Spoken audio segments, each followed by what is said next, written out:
my favorite stories about Bob are like when Bob would just call people up. Like, do you see that? Did you ever have any of those kind of crazy stories where Bob just like called you up with? Yeah, I had a funny one where, so I went to Cincinnati, Ohio. I wasn't in this conference. I just went to go hang out with Bob. And when I was there, he points at me and he goes, "Come here, boy." And I go up there and he goes, "Prophesy." And so I prophesy over this guy. And when I prophesy over him, he's like, "Yeah, that's good." And then he goes, "That guy over there needs a miracle. Pray for him." So I go and pray for him and he gets healed. And then I get back up next to him. He goes, "Sit down, shut up, boy." And I'm like, "What? What did I do something wrong?" And so I sit down. And then after the meeting, he goes, "I need to meet with you alone, boy." And we go to the back. And he kicks everybody out of the speaker's room. He's like, "I need to talk to him." And I was terrified, man. I thought I did something wrong.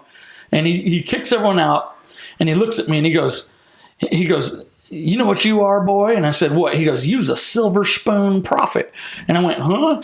And he's like, "Yep, that's right. You and your whole generation, bunch of spoon-fed little prophetic brats." Wow. And I was like, "What?" And he goes, "You young punks get what took me 40 years and 3 years." He said, "In 1975, if I would have done what you done tonight," he said, "I seen you prophesy." He said, "If I would have missed it once, they would have said, 'You're the devil.'" He said, "And then I heard you speaking in tongues," because I got excited about, the guy getting healed. And I was like, "Shaka-ba-da-ba." And he was like, "I heard you speaking in tongues. In 1975, if I would have done that, they would have said I was of the devil." And he goes, "And that healing stuff," he said, "back in my day, they didn't even accept it in my denomination. They thought you was a Ray K healer."